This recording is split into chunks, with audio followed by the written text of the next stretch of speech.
ñu ñëwaat fii directement fi nga xam ne mooy hôpital Amadou Sakhir Mbaye fii nga xam ne moom mooy biir Louga ba tey hôpital bi nga xam ne ginnaaw décès yi nga xam ne seen signal nañu ko ñenn ñi sax di wax ne toll na si li nga xam ne mooy 12 ñi nga xam ne maanaam ay doomu aadama lañ ñàkk seen bakkan si accident bi ni mel moom également ñenn ñi nga xam ne également am nañ ay blessures yu grave ñu ñëw nag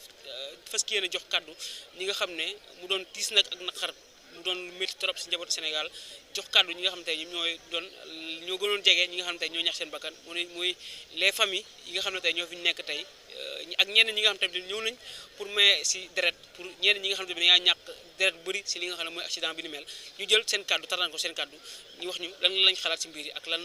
lañ leen wax ak lan la leen médecins yi wax ginnaaw bañ ñàkkee li nga xam ne mooy seen i mbokk ñu ngi leen mos mooy chauffeur bi salaamaaleykum kilifa gi. non man dama chauffeur de man maay magu borom oto kii chauffeur bi gaañu man maay magam. waaw moom ban oto la doon dawal ñaari oto la woon. waaw minicar la doon dawal Cheikh Chérif yi waaw. Cheikh Chérif bi waaw moom la doon dawal waaw. ñu ngi la koy jaale di ñaan suñu borom xare ko àjjana. allahumma amiin yàlla nangu. amiin waaw. ban heure ngeen dégg ne moom ñàkk na bakkanam. à peu près daal ay vers 10 heures 10 heures et demi yooyu man laa ko dégg. waaw booba fekk na maa ngi jëm Tuubaa sama doom bi yoroon oto bi moom moo ma woo téléphone ne ma sama papa Codé mi ma jilleloon accidenté dama dee ne loolu daal laa ci am waaw loolu rek laa ci am muy bëccëg bu metti lool bu metti bu tiis lool daal ci ñun wax dëgg yàlla parce que bu doon moom rek waaye sama jarbaat tamit da cee bokk. waaw sama jarbaat moom jarbaatam la ndax moo yaayam ñoo bokk ndey ak baay. waaw ci oto bi moo doon apparenté moo ko doon jàppale ci liggéey bi ñoom ñaar ñëpp daal loolu la yàlla dogal ci ñoom waaw soog bu metti daal waaw. njaboot gi bañ ko déggee. waaw njaboot gi am naqar ak tiis rek waaye nag yàlla moom lu mu dogal da nga koy gëm rek nangu ko waaw da nga koy gëm rek nangu ko waaw li nga xam ne daal moo ëpp yitte mooy tëli yi moom ñu jiim ko yokk jiima dindi garab yi sës si tëli bi waaw parce que garab yi sës si tëli bi joué na lu bëri ci tëli bi ndax scandale heure bu amee doo am foo wàcc doo am foo cëppeelu waaw bu fekkoon ne garab yi dañ ne nag tëli bi di leer naññi luy ñëw da nga ko mën a teel a gis boo gisul loo xam ne da nga mën a wàcc cëppeel oto bi ci àll beeg yooyu waaye nag comme loolu lépp amul wax dëgg yàlla am soog yi moom yaakaar mu mën fee jógee waaw. ba ngeen jegee sapeur wala médecin yi ñoom lu ñu leen wax par rapport ak mbir yi. sapeur yeeg médecin yi bi ñu dikkee ñoom def nañ seen liggéey wax dëgg yàlla am ay jàmbaar lañ góorgóorlu nañ ci ñoom bu baax jàmbaar lañ waaye nag dogal bi yàlla bu egsee da nga koy gëm rek ñi faatu indi nañ leen fii ci hôpital bi ñi blessé indi nañ leen ñi ngi fii di leen faj boobu ba léegi waa camp bi ñi ngi ñëw di leen may deret waaw boobu ba léegi ñi ngi ñëw di leen may deret wax dëgg yàlla waaw loolu daal ñun lañ ci jotagun a xam waaw. ñu leen di masawu bu baax a baax. waaw jërëjëf kontaan nañ lool. salaamaaleykum mel ni moom tamit waaye sa xarit la woon. waaw sunu rakk la sunu lépp la parce que man kii nii donc léegi yàlla dogal na man maa yor ambulance Thiamène bi en même temps mais lu mën a xew tali bi nan dindi garab yi chauffeur si it nan ànd ak conscience parce que nit ki mënul di dawal di xalaat leneen wala ngay dawal di nekk ci yenn yi parce que am na yenn attroupement yoo xam ne ñun ñoo koy def ñun chauffeur parce que troisième position moom chauffeur bu ko génn ay yàlla na nga mucc mais indi nga accident parce que troisième position moom bokkul ci dawal day nekk règle nit ki boo waree génn mu leer génnal dem mais nekk ba dem ci virage bëgg génn ay troisième position lor sa bopp loraale keneen fi mu toll nii kenn mënu laa wax méthode bi fu ko way takk ëpp na ko. parce que environ dañu waxoon na début 11 morts mais sànq am na benn corps bu ñu dugalaat waaw mu nekk 12 morts ak 8 blessés graves moo loolu moo war waa camp militaire bi ak ay ASC yi fi ñëwoon doon maye si deret loolu waaw maye nan deret nag wax dëgg yàlla am ci loolu lan jotagu na kii daal waaw pour l'instant. bu doon tiis lan ngeen wax ñi nga xam ne ñoo nànk yëf yi ci ministre du transport. ministre du transport ñëw na fi. ministre bi ñëw na fi El Malick ñëw na fi sànq lay soog a dem donc moom message yëpp jàllale nañ ko ci moom it am na message yu mu jàllale it ci kaw chauffeur si kon donc ñun ñëpp dañuy kenn ku nekk joxe na message daal jox nañ ko message pour garab yi ñu mën ko wàññi ci territoire tali bi moom it jox nañu message pour ñuy tegee ci yoon daal waaw asalaam. wax ni inna lillahi wa inna ilayhi rajiun yàlla dogal na tey am nattu boo xam ne dafa daal askan wi surtout commune Thiamène ndax ñetti doomi aadama ñoo xamante dañu bokk ci commune Thiamène ñoo génn àddina ci ko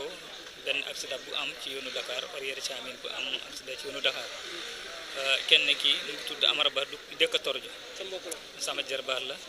waaw da doon jàngale alquran te handicapé aussi mooy handicapé bi waaw mooy handicapé bi yàlla dogaloon na te mu nekkoon nit koo xamante ne kii yàlla da ko kër ci islam ndax yëpp ci islam la ko def kon su yàlla yemale fi ay atam it ñu sant ak yàlla ndax ci lépp ci lu baax la ko doon defee ci li yàlla santaane ñu ngi koy jaali mbokk yëpp nag comme kon mel noonu képp kuy julli rek ñu ngi la koy jaale di ko ñaanal la xarit àjjana yeneen ñaar ñi ñu ngi bokk ci amin ko déggee doomi Assis Dieye xamante nañu bu baax moom it sunu mbokk sunu xarit la waaw ñu bokk ci amin ñu dëkk ci amin ñu ngi ko jaale waa ci amin yëpp jaale ko famille bi yëpp mu ngi ànd ak jarbaatam ñoom it kana yàlla ma def tuddoon ñoom ñoo bokk ay seen at fu ñuy yem waaw am na ñeneen ñu ci bokk tul nañ ci ay 11 personnes àlla duut waaw te ñenn ñi xamaguñ sax fu ñu dëkkee mais fii mu ne nii bi ñu ñëwee tase li am rek kenn ku nekk ki nga xamante ne da nga tase moom muy sa jege ñaal di fekk ne yenn yi doog mën a lijjanti sax te moom la ñu nekkoon ne dëkk toog kon ci biir morgue bi nga génnee waaw ci biir morgue bi laa génnee dañ ko doon waaj sàng nii pour Amara Ba moom mi masha Allah ambulance bi nga xam ne moo koy war a yóbbu maire lijjanti na ko ambulance bu Thiamène bi moo ñu war a yóbbu bétorji ni incha allah bu soobee yàlla waaw fi mu ne sang bi rek moo des masha Allah waaw lan ngay wax kilifa yi xam ne ñoo ŋànk yëf yi li ma ci wax rek muy xalifa aada yi ak kilifa diine yëpp ñëpp nag doomi aadama yi ñu bokk di ànd nekk benn lépp lu ñu lijjanti ñu teg ko ci yoon ak xel surtout chauffeur yi rek groupement de chauffeur yi ndaxte mbirum chauffeur yi dafa danse dafa jafe ndax chauffeur li ko yàlla sas dafa diis ndax lu tullu ci ay quelques personnes yow kenn nga engagé ko diis na nga góorgóorlu li ci des kilifa diine yëpp nañ ci def seen itam mutuwaay ak kilifa aada yi ñëpp ñu xool ban solution la ñuy def ngir li saafara ndax ci gën a lool moom wax dëgg yàlla accident yi bëri nañu te métti na trop nag waaw métti na trop nag surtout bi nga xamante ne bii bu ma guñ ne nii ndax dina am ku ci des minicar bi nii bu ma guñ ndax dina am ku ci des loolu moom bu ma guñ minicar bi amoon ngeen lim bi ñaata nit ñoo si nekkoon ñaate wax nañ 18 moo ci nekkoon 18 waaw fii mu ne ñi nga xam ne te ne ñu ngi ci biir hôpital urgence ñoom it wax dëgg yàlla sonn nañu xamaguma actuellement ñaata lañu sax waaye am na ñu nekk urgence ni sonn nañu wax dëgg yàlla waaw loolu daal lañ ci jàpp moom sax jërëjëf waaw jërëjëf papa donc ki nga gis mu xam ne moo sol yére yi moom mooy ñi nga xam ne si morgue bi lañ jógee donc dégg ngeen kàddu yi nee na moom mu bokkoon si ñu génn si morgue bi comme waa ji nga xam ne mu ngeen gis muy expliqué minicar bi nga xam ne 18 personnes la ñu wax ne ñoo si nekkoon ñu si bëri ñàkk nañ seen bakkan 12 personnes yi nga xam ne dañ leen déclaré pour le moment que ñoom ñoo ñàkk seen bakkan moom ñeneen ñi nga xam ne également kenn identifié gu leen mu doon nakar ak tiis bi nga xam ne moo dal si njabootu askanu Sénégal d'une manière générale rawatina waa communauté Thiamène bi nga xam ne ñoo nekk fii nga xam ne moom mooy si Louga hôpital centre bi nga xam ne mooy Amadou Sakhir Mbaye bu Louga tey naqar ak tiis lañ daal di yeewoo di seen i ay doom ñàkk seen i bakkan ci ab accident bi nga xam ne ñaari oto ñoo si yàqu ak ci information ba tey ñu wax ne ñaari chauffeur yi tamit yi nga xam ne ñoo nekkoon ci oto bi apprenti beeg chauffeur yëpp ñàkk nañ seen bakkan donc mun nañ xam ne wax ne ñaari chauffeur ñàkk nañ seen bakkan ak benn apprenti ginnaaw accident bi nga xam ne moom la ñuy yeewoo fii si fii nga xam ne moom mooy diggante nga mexe jàpp fi nga xam ne moom mooy Louga waaw donc ñu taxaw ak ki nga xam ne moom mooy imam Abdoulahad Ndiaye moom mi nga xam ne moo nekk si morgue bi képp ki nga xam ne suñu borom daal dina lay jël moom mooy ñëw toppatoo la defar la salaamaaleykum papa ñu ngi leen di. waaleykum salaam wa rahmatullah ñu ngi leen di nuyu yéen di leen ziara di leen wax bisimilah fii ci hôpital Amadou Sakhir Mbaye Louga. yaa nekk si morgue bi. mën naa fi nekk waaw. tey ginnaaw ba nga duggee ba génn lan lañ mën a jàpp. waaw xanaa rek di xam ne rek lu méttee nga noonu waaye nañu nangu ne ndogalu yàlla la yàlla kenn ku nekk bind na la te wax na la ni nga xam ne boo ngay juddoo ni ngay faatoo ñii ci ndox ñii di accident ñii ci feebar ñeneen ci leneen ak leneen ñi nag yàlla tudd ñu faatu ci accident oto nga xam ne métti na lool accident yi moom loo ko mën a wax métti na. lim bi ñaata la war a toll. lim bi 11 morts la 11 actuellement am na keneen ku gaañu léegi ku jigéen ku ñu indi léegi muy 12 daal actuellement ñu ngi ci morgue bi 12 lañu. par rapport ak am na ay ndaw ay xale ay jigéen ay paa. waaw parce que góor ñi nekk nañu 6 jigéen ñi nekk na woon léegi 7 jigéen ñi léegi nekk nañ 7 léegi 7 jigéen ak 7 góor. 7 jigéen ak 7 góor. 7 góor waaw parce que dafa nekkoon sànq 11 nekkoon 6 góor 5 jigéen mais beneen jigéen dafa faatuwaat waaw léegi nii. mu nekk 12. waaw muy 12 12 daal moo fi am actuellement nii 12 yi actuellement nii 8 yi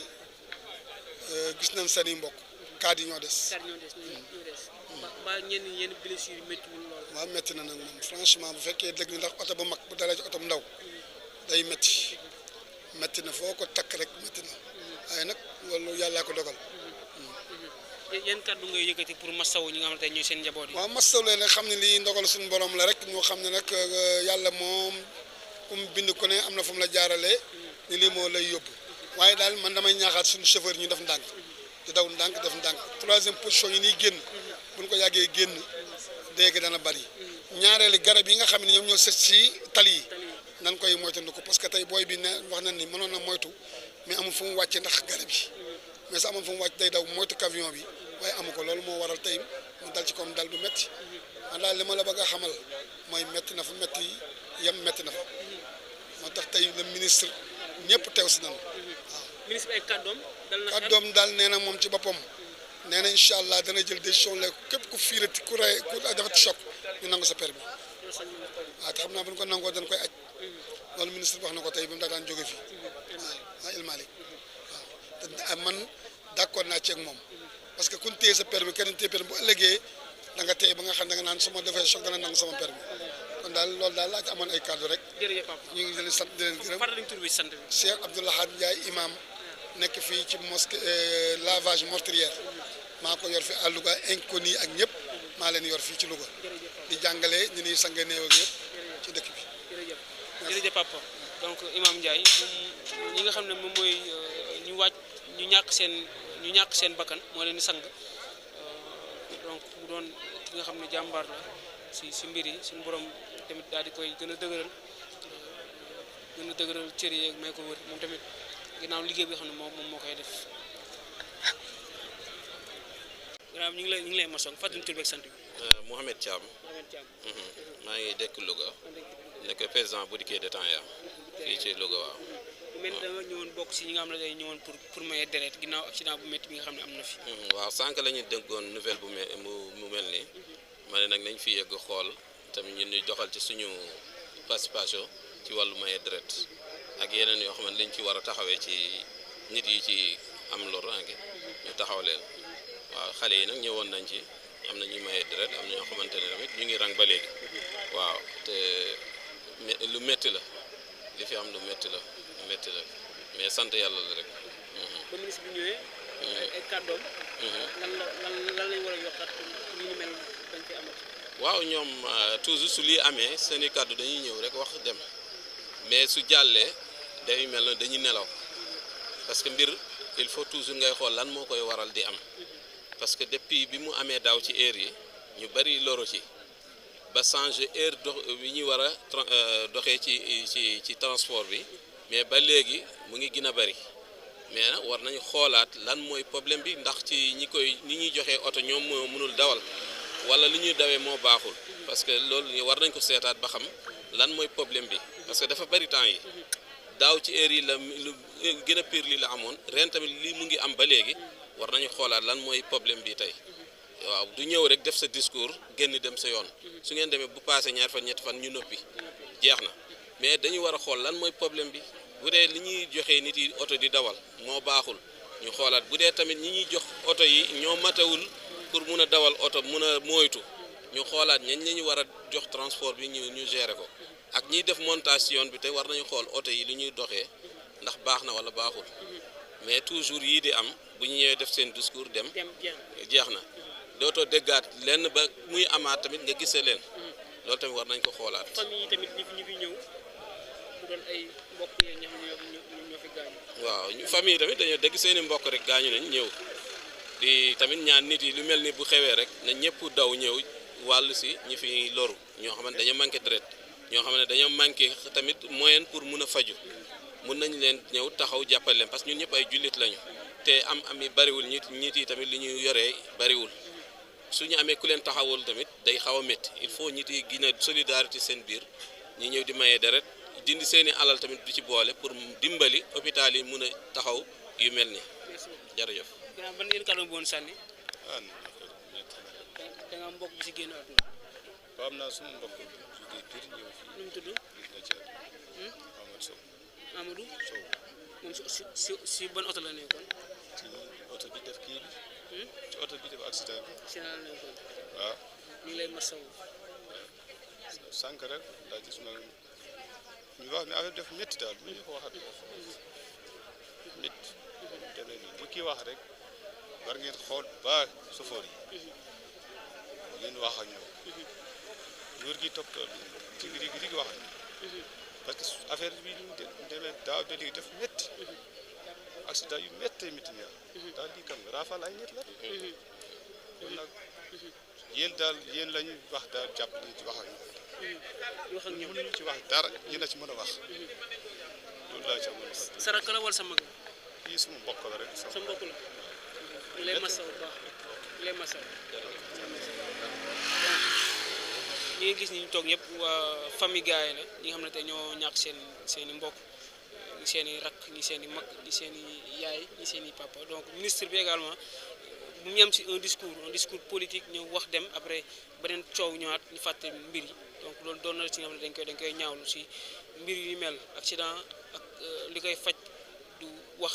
waaye bokk na si li nga xam ne moom mooy def une grande assise waxtaan ak chauffeur yi waxtaan ak également ñi nga xam ne saytuwaat tali yi bu baax yaatal tali yi parce que mënoo am àll bu yaatu ba pare bàyyi ko noonu def ko benn ab yoon rek donc loolu tamit day causé li ni mel donc ñi nekk fi nga xam ne mooy hôpital Amadou Sakhir Mbaye bu Louga ngeen dégg témoignage yu yenn ci xam ne ay mën nañ jàpp ne seen i mbokk ñoo génn ñoo ñax seen bakkan dafa am tamit mbokk chauffeur bi nga xam ne tamit dafa génn àdduna si yëf yi ñu bàyyi ko rek mu nuyoo salaamaaleykum. waaw maaleykum salaam ñu ngi jaar ñëpp di masawu ñëpp tamit parce que li am moom ñëpp la metti te kii ko arrivé sunu mbokk la sunu xarit la sunu nawla la di ko arrivé jomb ñu ñun ñi parce que tali bi la ñu nekk te metti na daal moom franchement parler metti na trop oui mais di ko ñaan rek xëy na fi mu jëm gënal ko fi mu jógee parce que ñun ci terrain bi la nekk tali bi lan nekk ñun dañuy dem Dakar ko ñëw fu ne la ñu dem mais maanaam qualité tali bi baaxul ñun chauffeur yi ay jàmbaar la dañuy daw bay bëgg a dee mais mbir moom bu amee rek am na mais tamit état bi war nañoo jël ay dispositifs ay décision yoo xam ne si nii ñu jël tali yi ñu defar ko soog yi chauffeur yi ay jàmbaar la yow tali yi da ngay romb fii ba Dakar garab yi dañuy uuf tali yi am na ci loo xam ne si ni mën ngaa wàcc tali bi sax parce que boo xoolee affaire bi chauffeur bi oto bi daaneelu ko fenn dafa te oto bi te oto bi mu dajeel moom moo ko fekk si mooy oto bu mag bi camion bi moo ko fekk si kon invité na ko mais daw na ko mais xëy na nag bu fi garab yi nekkul woon dana mën a am espace boo xam ne si nii dana fa daw fu gën a sore mën na ko bañ a laal oui moo taxit daal état bi war nañoo dimbali ci tali bi oui problème chauffeur yi fi mu toll nii tali yi la ak transporteur yi parce que transporteur yi ñoom ñooy teg chauffeur yi finn waaw ñooy teg chauffeur yi finn ba chauffeur yi duñu tal lekk duñu tal naan parce que loo bañ sa morom nangu kon transporteur yi nañ am yërmande ci chauffeur yi. maanaam ñi leen jox oto yi ñoo leen teg pression. parce que dañuy jënd oto bu seer jox la ko dañ lay laaj xaalis chaque jour chaque semaine da ngay versé kon yow bu fekkee bëgg nga liggéey da ngay dem ci tali bi ngay nekk parce que da ngay liggéey pour indi ko mais tamit suñu regroupement de chauffeurs yi war nañoo dimbali chauffeurs yi ñu leen di kaasal di leen waxal mais regroupement bi fi ma nekk nii di waxee yow ni Louga nii ak bépp région dañoo am problème regroupement parce que chauffeurs yi ñoo amatul njiit fii daal affaire transport daal bitik bu tàkk la maanaam danañ jafee lijjanti ndax ñi ko wër muy transporteurs yi ak ñi nga xam ne suñuy regroupement yi defuñu seen liggéey ni mu waree ndax regroupement yi taruñu chauffeur yi waaye da ngay gis chauffeur bu nekk ci kër dawal fa bay bëgg a dee benn semaine day ñëw wala benn weer mu xaw a mooy la ñu dàq ko te duñ ko fay benn droit am na chauffeur yu fi nekk di dawal ci ay kër duñ leen fay weer te bu weer jotee duñ la fay bu semaine jotee boo leen joxee li nga leen doon jox bu manqué tuuti ñu dàq la buñ commencé gis ne yow yaa ngi commencé am yokkute di defar sa kër wala sa néeg sax ñu ngi lay xoole beneen bët kon maanaam nit ñi ñoo am problème si transport bi ñi ko umbu nekk ci ñoom ñooy problème bi parce que nga nekk chauffeur nga bañ leneen sax sa morom ñëw jël ko nangu ko xam nga loolu defarul donc dañ ko war a defaraat secteur bi ba chauffeur yi nekk ci jàmm. très bien ñu am embossement ñu lay fay di la fay sa ay droit loolu daal mooy problème mu tali bi état bi nañu dimbalil ci tali bi ñun tamit ndaw yi parce que ñi nekk yor regroupement yi ñoom ñëpp asanan kenn xamatul tali bi lu fi dox kon ñun ñi nga xam si ñooy ndaw yi toll ci ndaw pour liggéey ñun ñoo nekk tali bi kon ñun ñoo xam situation tali bi liy chauffeur yi soxla ak la ñuy jàmbat mais ñoom paa yi ci regroupement bi la ñu ne lijjantiwuñu chauffeur yi lijjantiwuñu dara chauffeur yi ñu ngi ci am problème ci garage problème Louga gi ma lay wax ñoo ëpp problème si Sénégal garage bi oto yaa nga fa di rang mënuñoo yàpp dañuy obligé wu dañuy dem jënd moto dawal Jakarta wala ñu dem Louga ci leneen. ginnaaw loolu également gis fi njaboot yi ñu fi ñax seen bakkan nee nañ lim bi taxul tey yan kàddu ngay wax ñi nga xam tey ñoom ñooy njaboot yi nekkoon si oto yi. non di leen masaw ndax ñaari chauffeur yëpp dem nañ. ñoom ñëpp dem nañ kon ñoom bu fekkoon loo xam ne si ni seen tayef la kenn du tay di jaay sa bakkan oui di masaw ñëpp metti na trop. oui chauffeur bi yor IAS bi xam naa bu baax ku mën a dawal la yàgg a dawal ku teye dawal ku ko xam dëgg moo yor oto bu ndaw bi transport bi ku mën a dawal set civilisé bëgg boppam waaw mën a dawal trop te teye mais xëy na lii la ko yàlla bindee ak jë lii la sunu borom waxoon xëy na fii lay mujjee loolu la jërëjëf maye si deret ñi nga xam ne ay blessé lañ ñi wax ne toll nañ ci juróom ñett doomi aadama yi ñaax seen yi nga xam ne ñoom dañaa am ay blessures yu xaw a métti donc booba léegi am na ay militaires yi nga xam ne ñoom ñi jógee si camp militaire yi pour ñëw génne joxe maye li nga xam ne moom mooy seen deret pour ñooñu ñu ni mel pour mucc doon un acte de citoyenneté waaye dégg ngeen également kàddu yi nga xam ne ñoom ñooy les familles des victimes kàddu yu yëkkati par rapport ak secteur transport bi réforme yi ñu war a indi donc fii hôpital Amadou Sakhir Mbaye bi nga xam ne fa lañ nekk doon na tiis ak naqar bi nga xam ne dañ ci fekk daal ginnaaw déclaration ministre des transports et Malick daal yëkkati pour réformer li nga xam ne moom mooy le secteur du transport ba li nga xam ne mooy accident gëj si fi nga xam ne mooy askanu Sénégal dañu jëlaat kenn nga xam ne moom autorité la papa jëlal ma Mor ñëw ni jëlal ma Mor moom autorité la mun naa wax daanaka dañuy daje lu bëri si terrain bi dañuy daje moom ñëw fekk la sa dëkk waaye si tiis nag ginnaaw loolu dañ lay masawu pare. waaw macha allah ñoo ngi lay ziar bu baax a baax yow tamit di la masawu aussi yow it coono ndax vraiment c'est pas évident lu mel ni am nga quitté Dakar ñëw ngir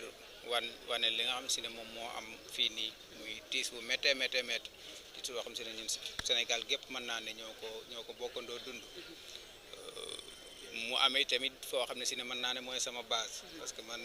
waa Thiamène la donc je suis le coordonnateur départemental du PRP adjoint et en même temps may coordonner aussi la commune de Thiamène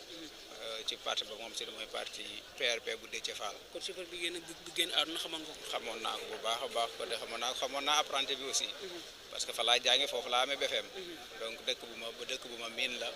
bu ma yàgg la tamit à chaque fois su ma retourné fa laay delluwaat donc actuellement fi ma toll nii nag maa ngi Louga fi laa doon servir ba lii am nii fi la ma fekk ñu yeewu tamit ci muy naqar boo xam si ne vraiment tiis na lool muy ñun ñi nga xam si ne ñoo dëkk Louga mais aussi muy Sénégal ñi nga xam si ne ñoom ñoo nekk ci Sénégal wërngal këpp première réaction bi nag par rapport ak situation bi mooy d'abord li nga xam si ne moom moo am xëy na ndog la lu waroon a am la am na ñu masawu njabootu ñi nga xam si ne ñoom ñoo fi jógee ñi nga xam si ne tamit ñoo ci jëlee ay blessé ñi ngi ñaan yàlla suñu borom subhanahu wa taala mu yëkkatiwaat leen ci jàmm ba delluwaat leen ci seen i activité normale li nga xam si ne aussi bëggoon naa ko ci dolli par rapport ak accident yi nga xam si ne moom moo am pour le moment ndax boo xoolee fan yi ñu weesu nii accident yi bëri na lool ci mën naa ne Sénégal gépp mais rawatina route bi nga xam si ne fi la accident bi amee ndax presque doo toog 2 semaines 3 semaines yoo xam si ne doo dégg ñu ne accident am na fi donc foofu nag man damay envoyé li nga xam si ne mooy benn message li nga xam si ne moom mooy les autorités actuelles muy le président Diomaye ak le ministre bi nga xam ne si ne mooy El Malick Ndiaye bi nga xam si ne Louga mooy base am parce que il est de Daara Jolof donc pour ñu gën a veiller ci li nga xam si ne moom mooy route yi